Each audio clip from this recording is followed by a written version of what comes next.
అదే RTV app వార్తల్ని క్షణాల్లో చదివే అవకాశం ఉంటుంది. ఒక న్యూస్ పేపర్, ఒక టెలివిజన్ ఛానల్ మీ చేతుల్లో ఎప్పుడు ఉంటాయి. నల్గొండ పట్టణంలో బుల్లెట్ బండ్లకు ఏదైతే కూడా సైలెన్సర్లు కూడా ఏదైతే ప్రభుత్వ నిబంధనలకు విరుద్ధంగా కూడా ఎవరైతే సైలెన్సర్లు పెట్టుకొని కూడా ఆ భారీ శబ్దాలు చేసుకుంటూ కూడా ఆ జనాలను భయభ్రాంతులకు గురి చేస్తూ కూడా ప్రయాణిస్తున్న వారిని కూడా గుర్తించిన పోలీసులు వాళ్ళందరూ కూడా సైలెన్సర్లను కూడా తీసేసి ఈరోజు నల్గొండ జిల్లా కేంద్రంలో ఉన్నటువంటి క్లాక్ టవర్ సెంటర్లో కూడా ఆ సైలెన్సర్ అన్నింటి మీద కూడా ఆ రోడ్ రోలర్తో కూడా తొక్కిస్తున్న పరిస్థితి కనపడుతుంది. దీనికి సంబంధించి కూడా జిల్లా ఎస్పీ ఆదేశాల మేరకు కూడా మొత్తం కూడా కార్యక్రమం నిర్వహిస్తున్న పరిస్థితి ఉంది. ఏఎస్పీ దీంట్లో పార్టిసిపేట్ చేస్తున్న పరిస్థితి ఉంది. మొత్తం కూడా సైలెన్సర్లు భారీ శబ్దాలతో కూడా భయభ్రాంతులకు గురి చేస్తూ కూడా వెళ్తున్న క్రమంలో కూడా ఎవరైతే ప్రయాణికులు ఉన్నారో చుట్టుపక్కల వారు ఉన్నారో వాళ్ళందరూ కూడా ఇబ్బందులు జరుగుతున్నాయి ఉద్దేశంతో అంత పెద్ద భారీ శబ్దాలు ఉండకూడదన్న ఉద్దేశంతో కూడా పూర్తిగా చేస్తూ కూడా రోడ్ రోలర్ పెట్టి తొక్కిస్తున్న విజువల్స్ కూడా మనం చూస్తున్న పరిస్థితి ఉంది. దీనికి సంబంధించి కూడా ఏఎస్పీ మాట్లాడుతున్నారు. ఒకసారి ఏం మాట్లాడుతున్నారో చూసే ప్రయత్నం చేద్దాం. శరత్ చంద్ర పవార్ యొక్క ఆదేశానుసారం సూచన మేరకి నల్గొండ డిఎస్పీ గారు శివరామ్ రెడ్డి, ట్రాఫిక్ సిఐ గారు, 1 టౌన్ సిఐ గారు, 2 టౌన్ సిఐ ప్లస్ వాళ్ళ సిబ్బందితో గత 2 నెలల నుంచి టౌన్లో ఎవరైతే విపరీతంగా సౌండ్ చేస్తూ వాహనాలు 2 వీలర్స్ అనుకోండి రకరకాల సౌండ్లతో పబ్లిక్కి చాలా ఇబ్బంది పెడుతున్నారు. దాన్ని దృష్టిలో పెట్టుకొని నల్గొండ డిఎస్పీ శివరామ్ రెడ్డి గారు యొక్క నేతృత్వంలో వాళ్ళ టీం అందరూ కలిసి దాదాపు 70 సైలెన్సర్ని ఎక్స్ట్రా సైలెన్సర్ దీనివల్ల వాతావరణ కాలుష్యం అనుకోండి లేకుంటే వాయు కాలుష్యంతో పాటు పబ్లిక్కి చాలా ఇబ్బంది కలిగిస్తున్నారు కొంతమంది యువకులు, ముఖ్యంగా యువకులు. వాటిని ట్రాఫిక్ పోలీస్ సిఐ గారి ఆధ్వర్యంలో స్పెషల్ టీం తయారు చేసి 70 సైలెన్సర్ని మనం సీజ్ చేయడం జరిగింది. వాటిని ఈరోజు పబ్లిక్గా అందరికీ తెలవాలనే ఉద్దేశంతో ఒక అవేర్నెస్ ప్రోగ్రామ్ సైలెన్సర్ ద్వారా వాతావరణ కాలుష్యం కూడా వాయు కాలుష్యంతో పాటు శబ్ద కాలుష్యం కూడా వస్తుంది కాబట్టి చాలామంది ఇబ్బంది పడతారు. దాన్ని అందరూ గ్రహించాలి.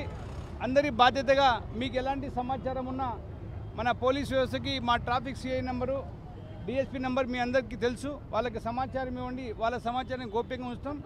ఇంకా కొన్ని సందులలో మనకు ఓల్డ్ సిటీలు అనుకోండి, ఈ అవుట్స్కట్స్లో చాలామంది పిల్లలు బైకులు వాళ్ళకి లైసెన్స్ లేకుండా జల్సాగా తిరుగుతూ ఉండరు. దయచేసి మీరు దాన్ని గ్రహించాలి.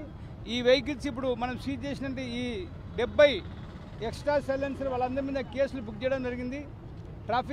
ట్రాఫిక్ యాక్ట్ ప్రకారం motor vehicle act, Indian motor vehicle act ప్రకారం వాళ్ళ మీద కేసులు బుక్ చేయడం జరిగింది. వాళ్ళ మీద అందరు కూడా ఫైన్లు దాదాపు వారం రోజులు 10 రోజులు బండ్లు డీటైన్ చేసిన తర్వాత వాళ్ళనే పిలిపించి వాళ్ళ ద్వారా సైలెన్సర్ మనం ఊడబెక్కించి ఈరోజు మీ ముందు వాటిని ధ్వంసం చేయడం జరిగింది. అందరూ గ్రహించాలి. నల్గొండ జిల్లా ట్రాఫిక్ పెరుగుతూ ఉంది, ప్రజలు అవేర్నెస్ వస్తూ ఉంది. అందులో భాగంగానే ఈరోజు మనం ఈ కార్యక్రమం చేపట్టినాం. అందరూ విధిగా బాధ్యతగా గుర్తెరిగి ఇటువంటి శబ్ద కాలుష్యం కానీ లేకుంటే వెహికల్స్తో ఏమైనా ప్రమాదాలు జరిగితే పోలీస్ శాఖకి సమాచారం ఇవ్వాల్సిందిగా కోరుతున్నాం. ఇది అందరి బాధ్యత. ఇది ఒకరోజుతో అయ్యేది కాదు. దీన్ని మున్ముందు దీన్ని కొనసాగిస్తాం. అదేవిధంగా ప్రజలకు విజ్ఞప్తి ఏంటంటే ట్రాఫిక్ అవేర్నెస్ కూడా తెలుసుకోవాలి. నల్గొండ జిల్లా రోజు రోజుకి ట్రాఫిక్ మీరు చూస్తూ ఉన్నారు, పక్కన ఎంత ట్రాఫిక్ పెరుగుతూ ఉందో, విపరీతమైన ట్రాఫిక్ పెరుగుతూ ఉంది. అందరు కూడా ఈరోజు ఆటోల్లో కూడా అక్కడక్కడ మనం సౌండ్ బాక్స్ పెట్టుకొని ఆ ఆటోలు నడుపుతూ ఉంటారు. చాలామంది ప్రయాణికులకు ప్లస్ మామూలుగా వాహనదారులకు ఇబ్బంది కలిగిస్తూ ఉంటారు. దాని మీద కూడా నల్గొండ డిఎస్పీ గారు సపరేట్ దానికి నెక్స్ట్ స్పెషల్ డ్రైవ్ ఈ సౌండ్ ఆటోలో కానీ వెహికల్లో కానీ బాగా సౌండ్ పెట్టుకొని ఇబ్బంది కలిగిస్తూ ఉంటారు. వాళ్ళ మీద కూడా నెక్స్ట్ చర్య తీసుకుంటాం. ఎట్ ద సేమ్ టైం అందరి బాధ్యతగా ట్రాఫిక్ విషయంలో ట్రాఫిక్ సిగ్నల్స్ని, ట్రాఫిక్ రూల్స్ని మనం పాటించాలి. ఈ అలవాటు మనం నేర్చుకోవాలి. హైదరాబాద్ లాంటి పెద్ద పెద్ద సిటీస్లో మనం చాలా ఇబ్బంది పడుతూ ఉన్నాం. చాలా వెహికల్స్కి మనం తెలియకుండా ఆటో చాలాన్స్ వచ్చేస్తూ ఉన్నాయి. ఆటోమేటిక్గా మనం సిగ్నల్ జంప్ అయినా లేకుంటే ఏ వయలేషన్ మోటార్ వెహికల్ ఏ వయలేషన్ చేసినా ఆటోమేటిక్ మనకు సీసీ కెమెరా ద్వారా కూడా మనం చాలాన్ని వేస్తూ ఉన్నాం.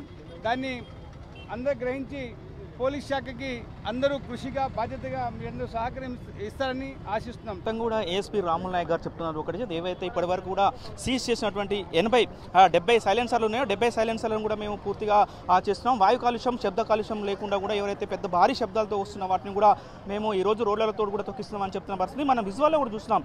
స్పష్టంగా ఏదైతే సైలెన్సర్స్ ఉన్నాయో సైలెన్సర్లో పూర్తిగా నుజ్జి అయినటువంటి పరిస్థితి కనపడుతుంది. ఎవరు కూడా ఆ భారీ సైలెన్సర్లు పెట్టుకోవద్దు, ఆ భారీ శబ్దాలు రాకుండా చూసుకోవాలని కూడా ఏఎస్పీ గారు చెప్తున్నారు. ఏదైతే డిఎస్పీ ఆధ్వర్యంలో కూడా మేము ఈ కార్యక్రమం నిర్వహించిన పరిస్థితి కనపడుతుంది. ఎవరైతే మైనర్లు ఉన్నారో, ముఖ్యంగా మైనర్లు కూడా పెద్దగా సైలెన్సర్లు పెట్టుకుంటూ భారీ శబ్దాలు పెంచుకుంటూ కూడా ఆ ప్రయాణికులకు తోటి వారికి ఇబ్బంది కలిగిస్తున్న క్రమంలో కూడా వీళ్ళన్నింటిని కూడా మేము సీజ్ చేశాము. ఇప్పటి వరకు 70కి సంబంధించిన ఆ సైలెన్సర్లను కూడా మేము సీజ్ చేసి కూడా ఈరోజు ఏదైనా నల్గొండ క్లాక్ టవర్ సెంటర్లో కూడా రోలర్తో కూడా ప్రజలకు అవగాహన కల్పిస్తూ ప్రజల మధ్యలో ప్రజలందరూ కూడా చూస్తున్నాగానే తొక్కిస్తున్నాం. మరి ఎవరు కూడా ఇలాంటి భారీ పెద్ద శబ్దాలు వచ్చే సైలెన్సర్లను పెట్టుకోకుండా కూడా చేయాలనే ఉద్దేశంతో ఈ కార్యక్రమాన్ని నిర్వహిస్తున్నామని కూడా చెప్తున్న పరిస్థితి. ముఖ్యంగా కూడా నల్గొండ పట్టణంలో ట్రాఫిక్ సిగ్నల్స్ కూడా ఏర్పాటు చేశాము. ప్రతి ఒక్కరు కూడా ట్రాఫిక్ సిగ్నల్ను కూడా ఉపయోగించుకోవాలి. ఏదైతే ట్రాఫిక్ సిగ్నల్ పడిన తర్వాత కూడా వాహనాలను ఆపుకుంటూ నెమ్మదిగా వెళ్ళాలి. ఏదైతే ప్రమాదాలకు గురి కాకుండా ఉండడానికి కూడా ఈ కార్యక్రమాన్ని చేస్తున్నామని కూడా చెప్తున్న పరిస్థితి కనబడుతుంది. ఇది మొదటి వీడియో జర్నలిస్ట్ కృష్ణతో అచ్యుత్, RTV నల్గొండ. మరిన్ని వీడియోస్ కోసం ఛానల్ ని సబ్స్క్రైబ్ చేయండి. లేటెస్ట్ అప్డేట్స్ కోసం వాట్సాప్ ఛానల్ ని ఫాలో చేయండి. అండ్ లింక్ డిస్క్రిప్షన్ లో ఉంది.